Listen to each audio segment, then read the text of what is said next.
Okay, so thank you for great days. So before Sandy drags me off the stage, I really want to thank him as well. So of course, him and his team. I know Mariah has kept on keeping me on schedule, but really Sandy has also put a huge amount of time and effort into this. So I think he really deserves a round of applause. So thank you, Sandy. And I also want to extend special thanks to kind of my partner in crime here, Dan Fay, who was the co-PC chair, and we had many short-term kind of discussions and phone calls and everything. So really, thanks. You really made it happen, and it was a great event. So thanks, Dan. Yeah. But of course, also I would love to thank all of you for coming here. Again, busy schedules, but these last 2 days were really amazing. The amount of energy was just outstanding. So I think you should give yourself a round of applause as well. So thank you very much. Okay, so I showed this slide yesterday in order to introduce Mark Rusinovich and Azure. And I'm actually going to I'm going to tee off this slide, use this slide to tee off my kind of final closing thoughts. And so the way kind of we at Microsoft mostly think about this slide, and you've heard this slogan many times, is intelligent edge, intelligent cloud. And so we essentially say, well, there's this public cloud, everything that we don't fully understand and has some shape, right, in this cloud form, maybe even private cloud. That's our intelligent cloud, abundant computing and whatsoever, and we put it there. And then we have all these devices and our mobile phones, our toy cars that are connected to the internet, and that's what we call the intelligent edge. Right, and we also reason about it and why we do this, right? We have the intelligent edge is where we collect the data. That's where we make decisions, because the decisions have to be implemented fast. And also, this is kind of the environment we trust a little bit more. Our phone is with us. We trust it a little bit more. Of course, it can be hacked, but it's kind of close to us, whereas the cloud is somehow remote. And the cloud is where we have abundant computing. We typically don't trust what's going on. It has higher latency, but that's where we do data analytics. That's where we do training. So that's how we mostly think about this world with all the, I almost pressed the red button here, but I didn't, I refrained, to go back one slide. So this is how we mostly think about the world, and it's kind of nicely petitioned and so on. So my final thought is that actually, because of what Albert was talking about, all this cable and hyperconnectivity, I think we now have something else.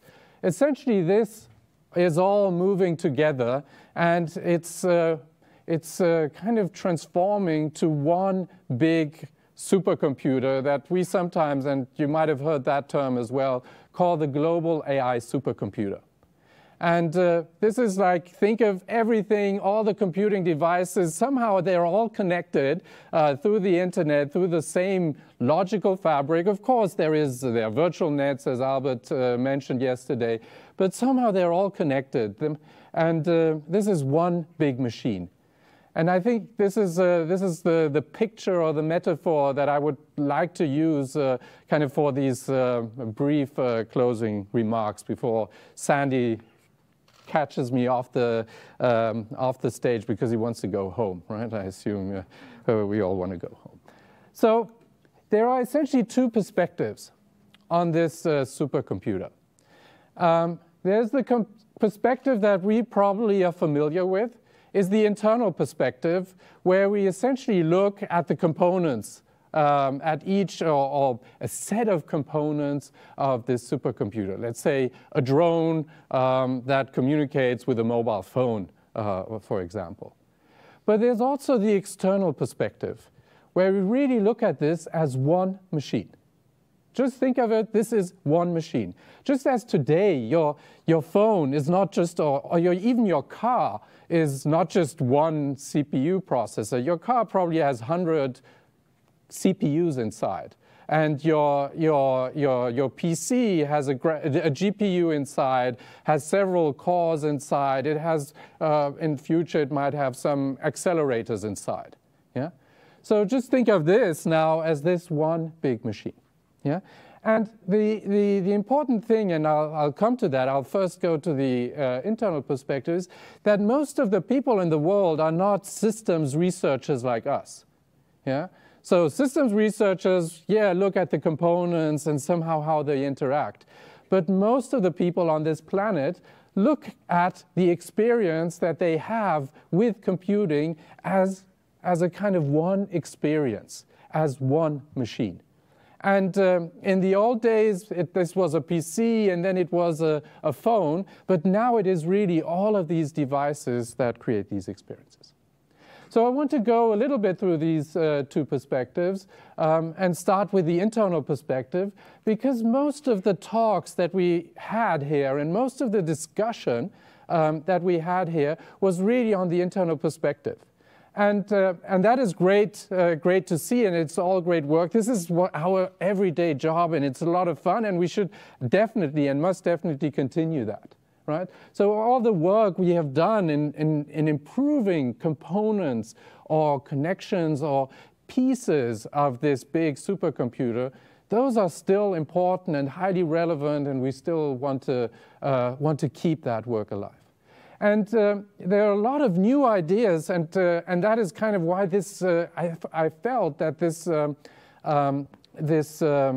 summit was so exciting, because even though that we've been doing this for, I don't know, 50 years, 60 years, or since von Neumann or so, obviously I haven't been doing it for 60 years, and most of you not, there are continuously new ideas, exciting ideas to do this, and we've heard many of them. Yeah, there was a whole track on AI for systems. There was work on how to predict workloads, how to predict what is the best decision. And this is really exciting, and that didn't definitely not exist 5 or even 3 years ago, this kind of thinking and work. There is this whole line of work of synthesizing code or instance optimized system. Yesterday there was this a session which was talking about learned indexes, where you kind of use machine learning to create data structures and algorithms. There was a talk about software 2.0, a very new way to create software, which actually, I'll come to, might actually become relevant. There are systems for AI. We now have, I'm a database person, so we optimize database systems because we know the operations that we need to do. With AI, you also kind of know the operations we need to do. We had a lot of this and several talks during the faculty summit focusing on that. This is a whole new great kind of mining pool for ideas and great work to be. Custom hardware, security, we talked a lot about enclaves, about Intel SGX, or even FPGAs, hardware software co-design, cross-layer optimizations. This work is, some of these ideas are very new, and some of these ideas are old and kind of done in a new context, and all that is very exciting, and we should continue to do that. But what I would like to focus on is the external perspective, what really society expects from us, or what we usually say as what my grandmother expects from me to deliver. And so the first, we are creating, we are a big part of creating this big machine. And the first question that kind of society asks us, what is the value of this machine? And I think we should also step back and kind of think about that as well. And those are these questions. And those are technical questions as well. How do I program this machine? Yeah. how do I use this machine, right? With my telephone, with my smartphone, it's very clear. With my PC, it's a screen, it's a keyboard, it has speakers.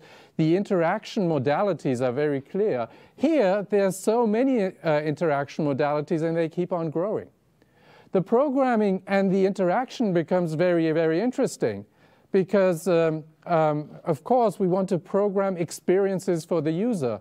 But what is the set of the devices that the user has available for the experience that I want to program? I know very little about the kind of the context and even the computational context of my application for my user. And that is obviously going to make my programming, my task of programming an application more difficult. Every user, probably there are no two users in this room that have exactly the same set of devices in their normal everyday life. And then, of course, the big questions are, what can I do with this machine that I couldn't do before? Right?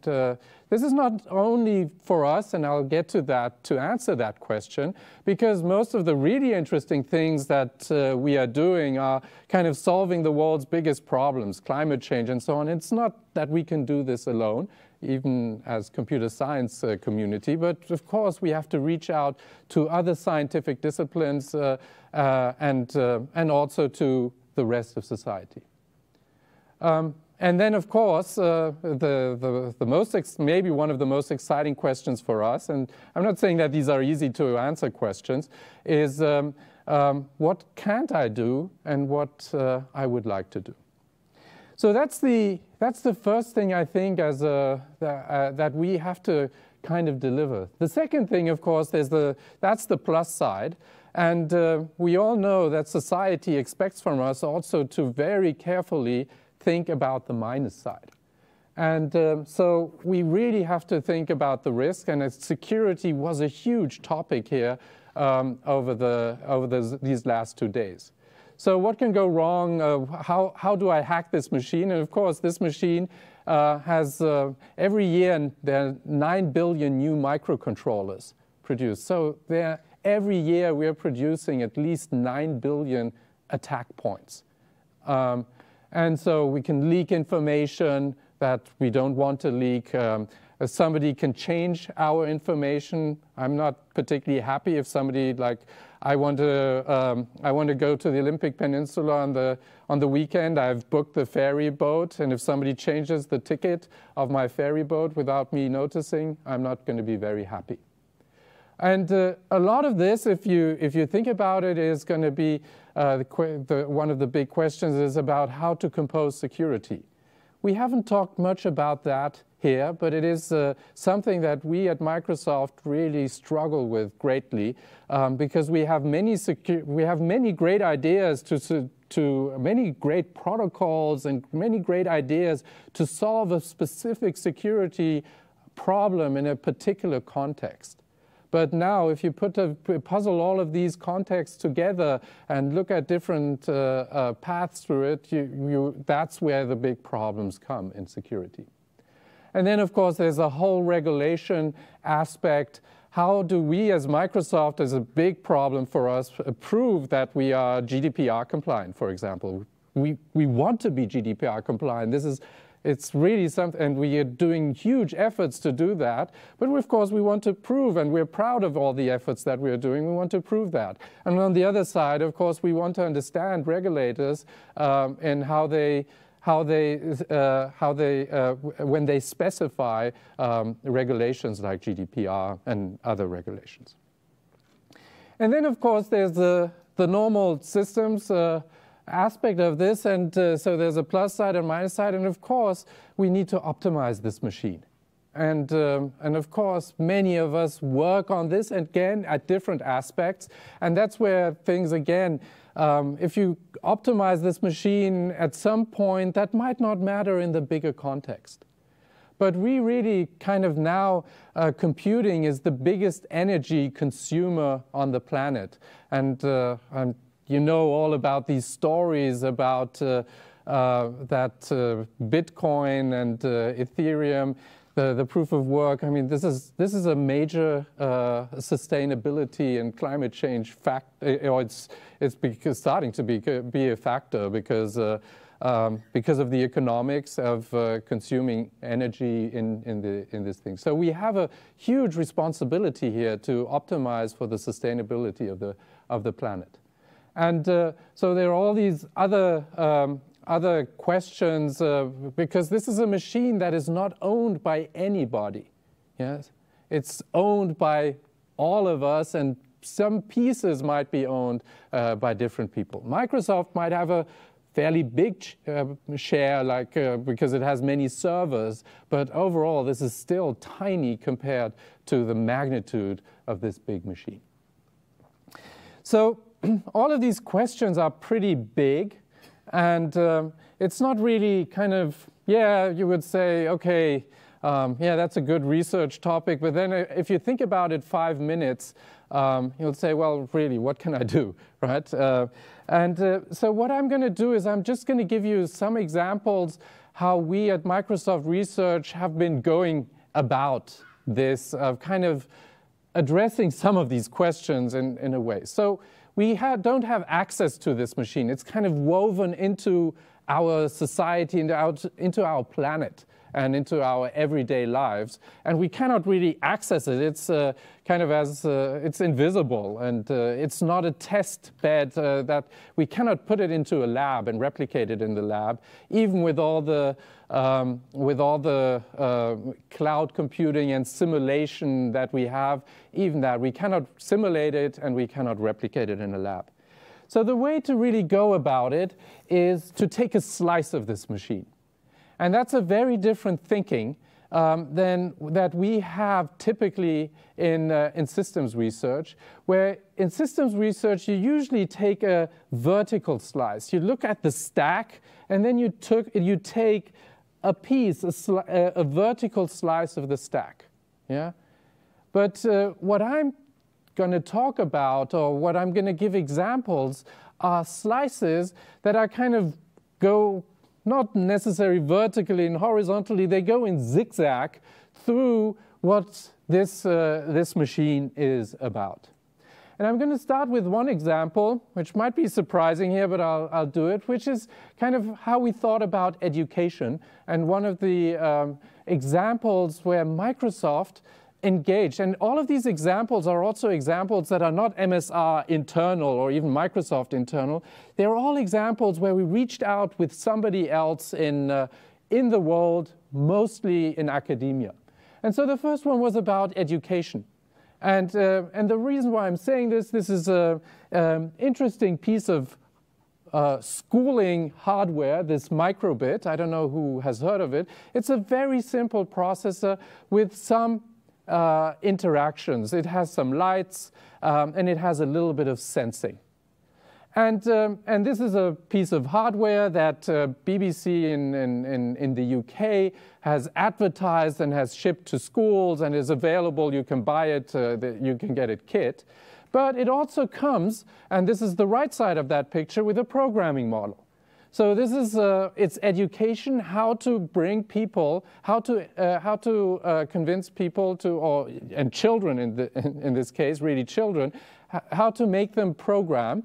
Of course, in a playful manner, right? This is not real applications, and this is really not going to solve climate change. This application, but they learn programming through a web interface, through a graphical thing, and I'm showing a little bit some piece of code, and then they can run it and they can experience a device, yeah, and they can experience and the concept is called physical programming, and it's one way kind of how hardware with software engineering somehow comes together, hardware design with software engineering, to create something in the educational space. I'm going to give you another example that we had this morning. Actually, we heard it twice this morning because of technical issues, and it's exactly that slide. Of course, I stole that slide. I'm allowed to do that as a lab director. Is the FarmBeats project, and again, my point here is it is motivated by a real-world problem, And then it looks and it chains through the components that are needed in this global AI supercomputer. And there's a lot of AI here, but there's a lot of systems work in here. You see so what essentially happens is a drone flies over a field, takes pictures.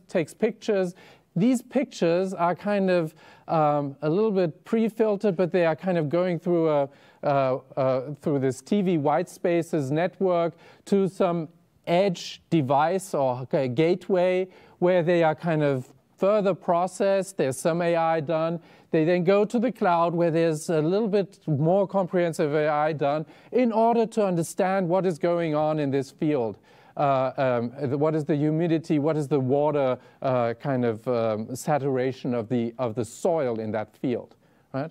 And we had this demo of how the FPGA can actually do this real-time kind of AI on image processing.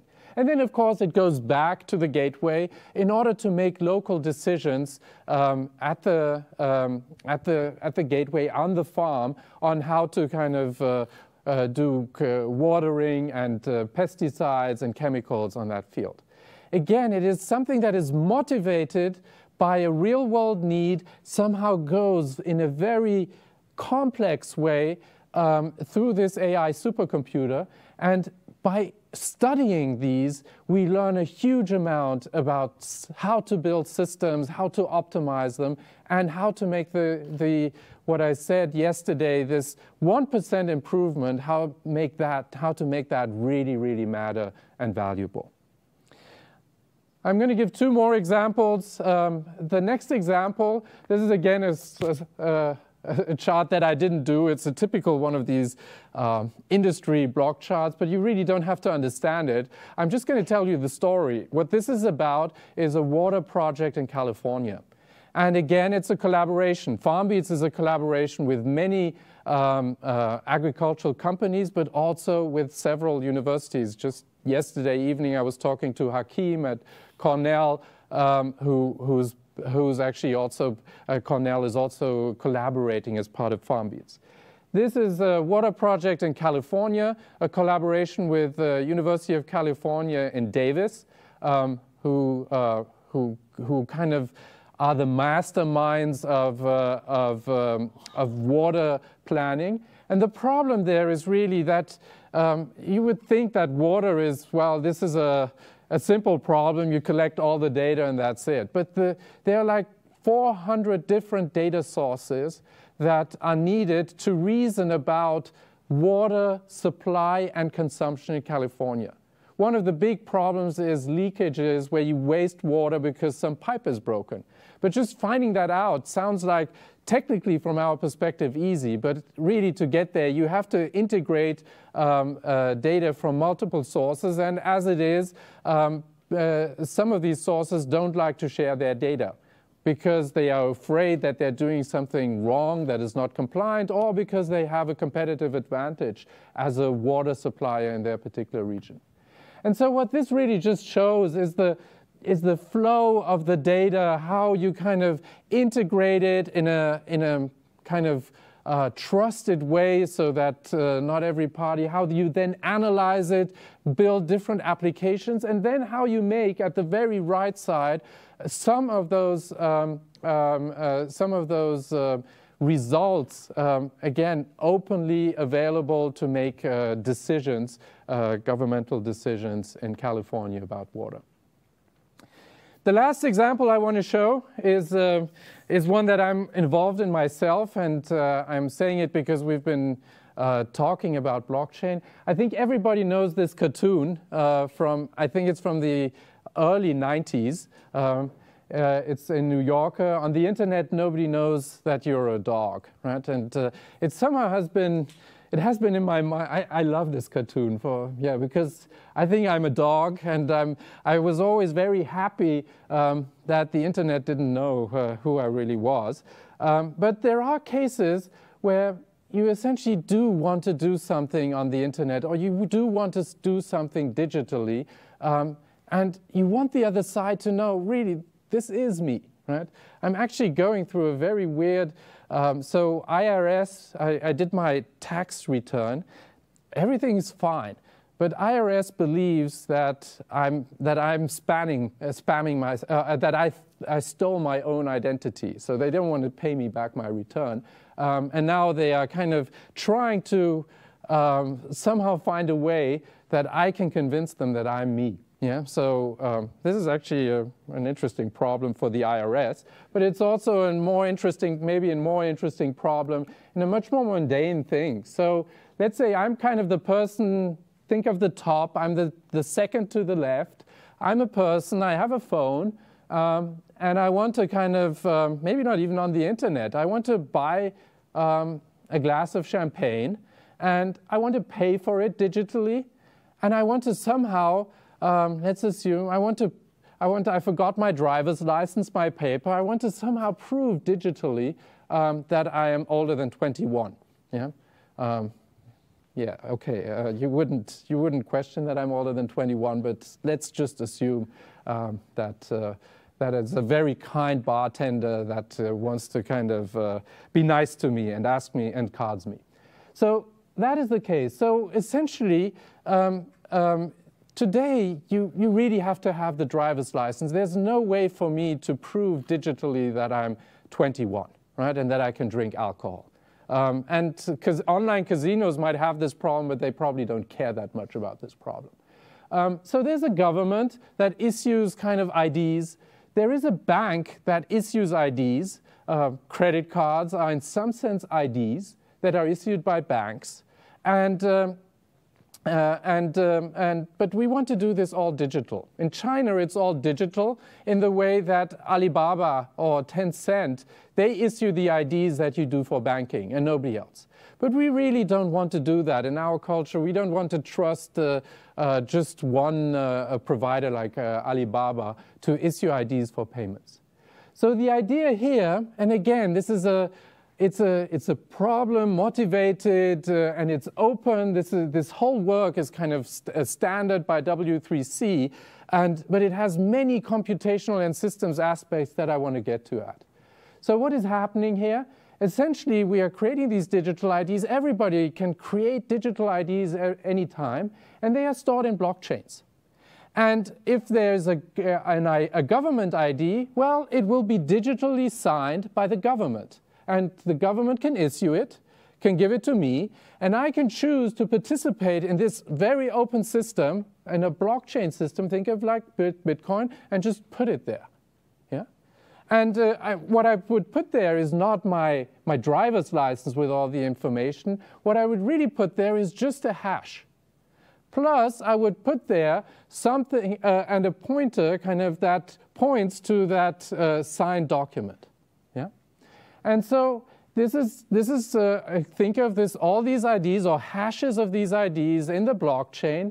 They will point to some other distributed database that will have, again, hashes of where you can look up those documents so that I can prove digitally with my driver's license, but still no information is revealed. And to make that all work, on top of that, we have what we call these sidetree nodes, which take kind of all the information now. There's an update, right? I got a new credit card after the old one expired. I got a new driver's license, or there's some amendment to my. I have a telephone contract, and I amended it to have a bigger data plan. All of these requests come in, they are batched, put together, and then kind of hashed and put into the blockchain in a very efficient way. Plus, there are these sidetree nodes that if the bartender really wants to verify my driver's license and look at my age, I will say, well, I will present my hash digital ID. The bartender will go to this system, and it can go to any of these sidetree nodes. The ultimate source of truth is the blockchain. Will get a pointer to the real driver's license that I will then present through my phone, and then the bartender can validate that. again, the pattern is very open system, many parties collaborating. Here, without any trust, root of trust, the blockchain is a collaborative way to create trust. If you don't, the caches, and somehow they can be operated by anybody. You could operate one of those caches on your phone if you want to. You don't have to trust anybody there, or you kind of have an economy of trust.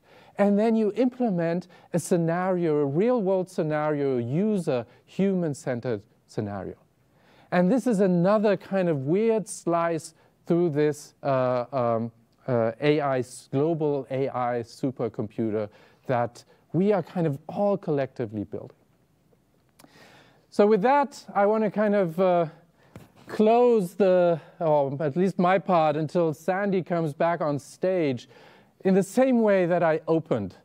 When I said our dreams have come true, right? I said, well, what it is, we can now change the world. Everything we do really matters. That's how I started it. But now when I say, I'm trying to give a different perspective on exactly that same quote that I made yesterday morning. It is, we've created, or there is now a toy for us that is super fun for us to play with. And what kind of this faculty summit is about is, come on, let us play together with this toy. Right? And there are many ways you can engage and play with us with this. The best way, of course, for you is, you have an idea, come to us and say, yeah, I want to do this, right? Like, I want to do water in California. I want to fix the water problem in California, in Southern California, right? Another way is, you send your students to us as a part of the internship. I hope you're doing that anyway, but that's a very lightweight engagement. But of course, we also have other programs. Sandy was mentioning some of them. We have visiting researcher programs. You can be a consulting researcher. We have all of these programs. But the real message is, we have this wonderful toy. Let us play with it. Thank you very much.